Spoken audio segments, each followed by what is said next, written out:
एक समय जलंधर नाम का एक अत्यंत शक्तिशाली असुर राजा था। अपनी तपस्या और वरदानों के बल पर उसने अपार शक्ति अर्जित कर ली थी। इस शक्ति के मद में वह इतना अहंकारी हो गया कि उसने स्वर्गलोक पर आक्रमण कर दिया और देवताओं को चुनौती देने लगा। उसका अहंकार यहीं नहीं रुका।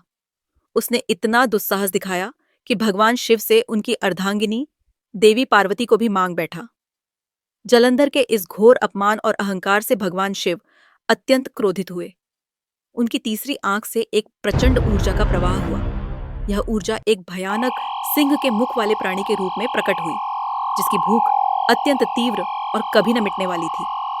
वह प्राणी इतना भयंकर था कि स्वयं काल भी उससे भयभीत हो जाए। उस समय जलंधर का दूत राहु, जो देवताओं और असुरों के बीच संदेशवाहक का कार्य करता था, उस भयानक प्राणी को देखकर डर गया। उसने तुरंत भगवान शिव की शरण ली और उनसे इस भयानक जीव से रक्षा करने की प्रार्थना की। प्रभु प्रभु। भगवान शिव ने राहु पर दया दिखाई और उसे अभयदान दिया, किंतु उस प्रचंड प्राणी की भूख शांत नहीं हो रही थी। तब भगवान शिव ने उस अद्भुत जीव से कहा, तुम्हारी भूख इतनी तीव्र है तो क्यों न तुम अपनी ही देह को खाकर इसे शांत करो। उस प्राणी ने बिना किसी हिचकिचाहट के भगवान शिव की आज्ञा का पालन किया। उसने अपने शरीर को खाना शुरू कर दिया।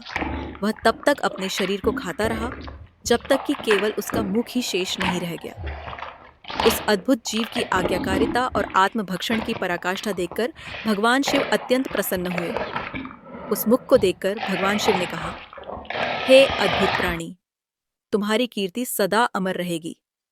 आज से तुम्हारा नाम कीर्तिमुख होगा, जिसका अर्थ है महिमा का मुख।